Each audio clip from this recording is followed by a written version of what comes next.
જય માતાજી મિત્રો, સ્વાગત છે તમારું અમારા નવા વિડીયોમાં।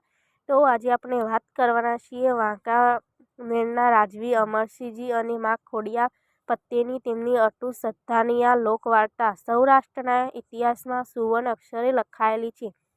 જ્યારે કોઈ રાજા કે ભક્ત પોતાનું સર્વસ્વ માના ચરણોમાં ધરી દે છે, ત્યારે મા કેવા પરચા આપે છે તેનું આ જીવંત ઉદાહરણ છે। આ પ્રસંગનું મહત્વ સમજવા માટે આપણને એ સમયના વાતાવરણ અને ભક્તિના મહિમાને સમજવો પડશે। વાંકાનેરના રાજા અને મા ખોડિયારની ભક્તિ। વાંકાનેર દેશના રાજવીઓ પેઢી દર પેઢીમાં શક્તિના ઉપાસક રહ્યા છે।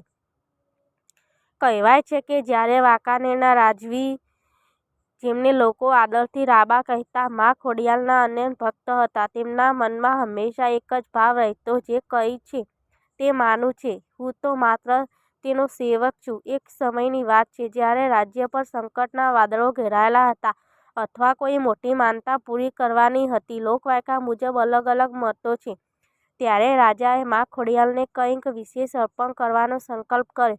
તેમણે માને ચેનું ધરવાનો નિર્ણય કર્યો। ભક્તિની કસોટી અને હૈયાનું ધારવાની વિધિ। રાજાએ નક્કી કર્યું કે તેઓ પોતે મા ખોડિયારના મતિયા ડુંગર પર જઈને વિધિવત પૂજા અર્ચના કરશે। આ માત્ર કોઈ સામાન્ય પૂજા ન હતી, પણ હૃદયનો ભાવ હતો। તૈયારીઓ આખા વાંકાનેરમાં ઉત્સવ જેવો માહોલ હતો। સમર્પણ। રાજાએ સોના ચાંદીના અલંકારો નહીં, પણ શુદ્ધ સાત્વિક ભાવ સાથેનો થાળ તૈયાર કરાવ્યો। પદયાત્રા। રાજા પોતે રાજવી ઠાઠ છોડીને એક સામાન્ય ભક્તની જેમ માના ધારે પહોંચ્યા।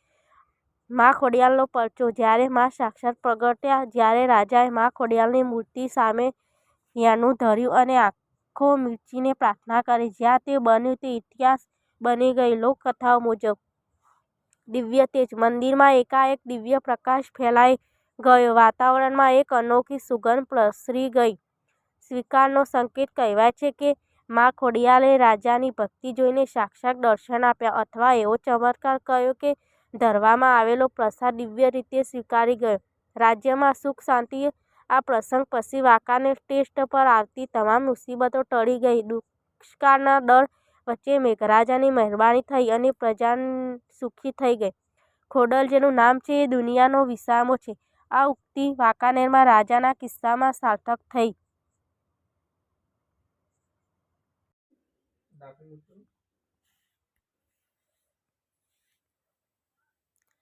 રાબાની ભક્તિ પછી શું બદલાયું? મા ખોડિયારને હૈયાનું ધર્યા પછી વાંકાનેરના ઇતિહાસમાં અને લોકજીવનમાં મોટા ફેરફારો આવ્યા। ગઢની રક્ષા। લોકો માનતા હતા કે ખોડિયાર પોતે વાંકાનેરના કિલ્લાની રક્ષા કરે છે। રાજાની ભક્તિથી પ્રસન્ન થઈ માએ વચન આપ્યું હોય તેમ વર્ષો સુધી વાંકાનેર અજેય રહ્યું। લોક આસ્થામાં વધારો। આ ઘટના પછી માત્ર રાજપરિવાર જ નહીં, પણ સામાન્ય જનતામાં પણ ખોડલ પ્રત્યેની શ્રદ્ધા બેવડાઈ ગઈ। આજે પણ વાંકાનેર અને તેની આસપાસના વિસ્તારોમાં માટીચાની ખોડિયારનું ખૂબ મહત્વ છે। પરંપરાની શરૂઆત। આ પ્રસંગની યાદમાં દર વર્ષે વિશેષ પૂજા અને ઉત્સવનું આયોજન થવા લાગ્યું। રાજાએ માના મંદિરોને જીર્ણોદ્ધાર કરાવ્યો અને ભક્તો માટે સુવિધાઓ ઊભી કરી। વાંકાનેરના રાજા ધારા મા ખોડિયારે હૈયાનું ધરવાનો આ પ્રસંગ આપણને શીખવે છે કે ભક્તિમાં શક્તિ છે। જ્યારે સત્તા અને સંપત્તિના માલિક હોવા છતાં રાજા માના ચરણોમાં નમે છે, ત્યારે મા તેને આશીર્વાદ આપે છે। આ માત્ર એક વાર્તા નથી, પણ સૌરાષ્ટ્રની સંસ્કૃતિ અને શ્રદ્ધાનું પ્રતીક છે। આજે પણ જ્યારે કોઈ શ્રદ્ધાળુ વાંકાનેરના ડુંગરોમાં મા ખોડિયારના દર્શને જાય છે, ત્યારે તેને આ પવિત્ર ઘટનાની યાદ અપાવતા લોકગીતો સાંભળવા મળે છે। વાંકાનેરના રાજવી અમરસિંહ અને આઈ ખોડિયાર વચ્ચેનો નાતો માત્ર રાજા અને કુળદેવીનો જ નહોતો, પરંતુ એક પુત્ર અને માતાના અતૂટ પ્રેમ અને શ્રદ્ધાનો હતો। વાંકાનેરની ધરતી પર મા ખોડલના અનેક પરચા લોકમુખે ગવાય છે। તમે 300 શબ્દોની મર્યાદામાં આ કથા વિશે જાણવા માંગ્યું છે, તો ચાલો આ દિવ્ય ઇતિહાસને વિસ્તૃત રીતે સમજીએ। વાંકાનેર નરેશ અને મા ખોડિયાર ભક્તિ, શક્તિ અને દિવ્ય પરચાની કથા। મચ્છુ નદીઓ કિનારે અને વાંકાનેરનો ઇતિહાસ। સૌરાષ્ટ્રની ધરતી સંતો, શૂરવીરો અને સતીઓની ધરતી છે।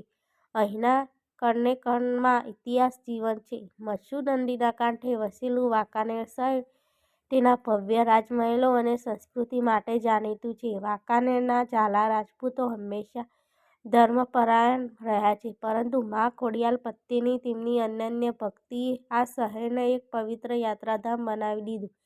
રાજાની ભક્તિ અને આઈનું આગમન. કથાની શરૂઆત ત્યારે થાય છે જ્યારે વાંકાનેરના રાજવી, જેમને લોકવાણીમાં રાબા અથવા રાણા કહેવામાં આવે છે, આ મનમાં એક પ્રબળ ઈચ્છા જાગી કે જગતજનની આઈ ખોડિયાર તેમના રાજ્યમાં કાયમી વાસ કરે. મા ખોડિયારનું મૂળ સ્થાનક ધારી પાસેનું ગળધરા છે. રાજા ત્યાં ગયા અને માની કઠોર આરાધના કરી. મા પ્રસન્ન થયા અને રાજાને વચન આપ્યું, હે રાજન, હું તારી ભક્તિથી પ્રસન્ન છું. હું તારી સાથે વાંકાનેર આવીશ, પણ યાદ રાખજે, હું તારી પાછળ આવીશ અને તારો ક્યારેય પાછું વળીને જોવું નહીં. જો તું પાછું વળીને જોઈશ તો હું ત્યાં જ સ્થિર થઈ જઈશ. શરત અને શ્રદ્ધાની કસોટી. રાજા ગળધરાથી વાંકાનેર તરફ ચાલવા લાગ્યો. પાછળ મા ખોડિયારના પાયલના રૂમઝૂમ અવાજ આવતા હતા. આ અવાજ રાજાને ખાતરી આપતો હતો કે મા તેમની સાથે છે. માઇલો સુધી રાજા ચાલતા રહ્યા. જ્યારે તેઓ વાંકાનેરની સીમમાં પ્રવેશ્યા અને મચ્છુ નદીના પટ પાસે પહોંચ્યા, ત્યારે અચાનક ઝાંઝરનો અવાજ બંધ થઈ ગયો. રાજા ક્ષણભર માટે વિચલિત થયા. તેમને લાગ્યું કે કદાચ મા પાછળ રહી ગયા હશે. અધીરાઈ અને પ્રેમમાં રાજા પોતાની શરત ભૂલી ગયા અને તેઓ જેમને પાછું વળીને જોયું ત્યાં જ મા ખોડિયાર મૂર્તિ સ્વરૂપે બિરાજમાન થઈ ગયા. રાજા રડી પડ્યા, પણ માએ કહ્યું, બેટા, હવે હું અહીં જ રહીશ, પણ તારા રાજ્ય પર હંમેશા મારી મીઠી નજર રહેશે. વાંકાનેરના ગઢ પર સ્થાપના. આજે વાંકાનેરના રાજમહેલ સિટી પેલેસની બહાર સામે ડુંગર પર મા ખોડિયારનું ભવ્ય મંદિર છે. આ સ્થાન રાજાની તે ભક્તિ યાદ અપાવે છે. કહેવાય છે કે રાજા દરરોજ સવારે મહેલની બારીમાંથી માના ડુંગરના દર્શન કર્યા પછી જ અન્નનો દાણો લેતા. જય માતાજી મિત્રો, અમારો વિડીયો ગમ્યો હોય તો વિડીયોને લાઇક, શેર અને ચેનલને સબસ્ક્રાઈબ કરવાનું ભૂલતા નહીં.